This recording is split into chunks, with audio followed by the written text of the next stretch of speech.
I've heard so many stories about Andre the Giant, the boss. If he didn't want you in a dressing room, he would run your ass out. How was Andre back in the day? Was he the king of the dressing room? Because Tim White, referee Tim White, who's refereed so many of yours in my matches, you know, if he didn't want you in there, he would grab your shit and throw it out the door, and you really didn't have much to say about it. How was Andre? You know, he was another one of those guys. You know, they can talk about Andre, but I loved him. I understood him, and I sort of appreciate him. And, you know, he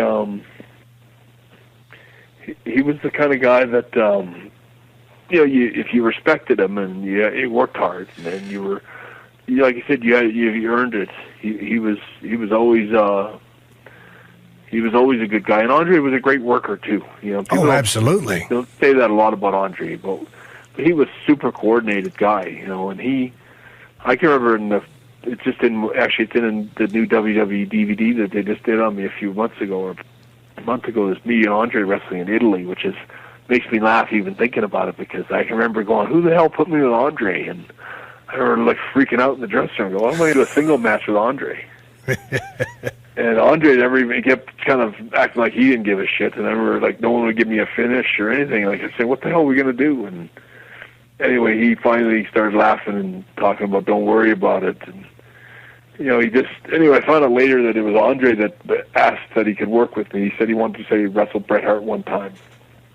And so we booked this single match in Milan. But I will say this much, when he started to drop that elbow on me from that height. Yeah. And looking up at that body, it's like a piano, like a grand piano getting ready to fall on top of you. And, you know, a 7'4" grand piano. Yeah. And I just remember thinking, holy shit, he could kill me right now. If he's off by an inch or two, or just slips, or just, you know, sneezes or something, I mean, I could die right now. And, you know, he dropped that elbow drop on me. It was like somebody covering me with a blanket. It was so, he was such a pro. He really was. And I loved working with him. I had a lot of tags and situations with him, but he was always a pro, and always, you know, if he told you he was going to be there on the finish, or, you know, like whatever it was, he was there. Right. You know, whatever he needed to do, he did it. You know, I don't remember Andre, you know, and I also remember, you know, it's funny that you remember these stories, but I remember my first day in WWF back then was with the Dynamite Kid. They flew us down for Brantford and Poughkeepsie TV tapings, one in Toronto and one in Poughkeepsie, or close to Toronto. But anyway, we went to Poughkeepsie, and we landed at the airport in LaGuardia, and then we got some other little airline to White Plains, or to Poughkeepsie. And when we were at LaGuardia, I remember the Freebirds, all three of them, they were all passed out around the gate. Oh no. And they were so. I remember we left without them. The plane. They couldn't open the door of the plane for the pilot and everyone else to get on, because they were all conked out against the door. And I remember they missed the plane. They never showed up. And I think actually it was a couple of days later that the same kind of thing happened, and they showed up in Providence, Rhode Island, and they showed up about an hour late into the show, and they came in giving some excuse about being late. They were, I think, clearly had been drinking and whatever else they'd been doing. And as soon as they walked in, Andre just said, "You're fired," to all three of them. All three of you guys are fired. Andre said that? He goes, "You're fired." And I remember Michael Hayes cutting a promo on him and going, "You can't fire me. You're not in charge," and all this stuff. And Andre, I just remember Andre goes, "You'll see tomorrow. It's either you're gone or I'm gone." Oh, and shit. The next day, they were all fired. Oh, shit. You know, he was one of the boys. He was tired of them coming late, and they were bullshit, and they were getting away with it, and he just said enough, you know.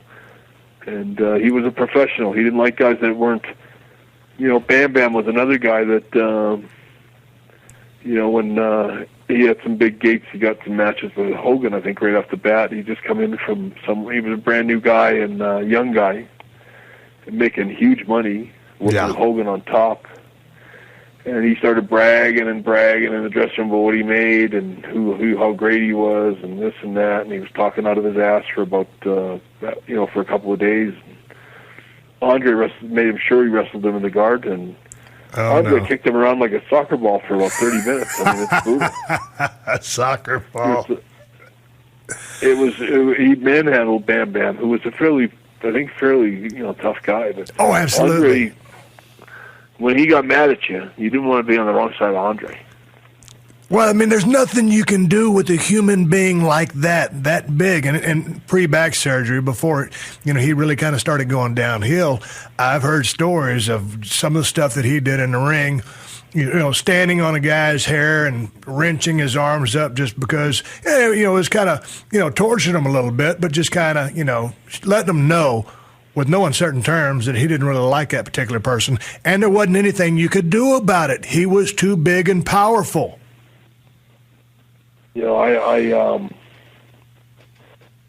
I couldn't imagine, like Andre. Well, it was a good thing that Andre was as good natured as he was. Did you ever drink with him? All the time. It got to be kind of a normal thing. I think everybody drank with Andre, but the truth about Andre was that when he was at the bar, if you kept bothering him or something like that, he would ignore you. Like wrestling fans kept coming up and asking for his autograph or tapping him on the shoulder. He would never turn around. He would never look at him. He just completely and totally ignored them. And finally, they would lose it to the point they would cut promos on him, and he would still just ignore them. He just shut everybody out. And I realized that the poor guy never gets it. People bother this guy everywhere he goes. Right. And I don't think they understood how hard it was to be Andre. And I always allowed him that. I wrote a funny story in my book about my brother Smith driving us to the airport in my car, funny enough. But I remember it was like we were headed to rush Andre to the airport. We had to get him there for a plane that was leaving like right away. And the plane was long missed when we were driving to the airport. But my brother Smith drove about, he drove about 120 miles an hour to the airport. And, where was Andre? At 5 o'clock traffic. And Andre was in the passenger seat. What kind of car was it? It was a big Cadillac. Yeah. Big 76 Brome d'Elegance. It was a big heavy-duty Cadillac. I'm sorry, Andre was in the back seat. I was in the front seat. And my brother's driving my dad's Cadillac that he gave to me.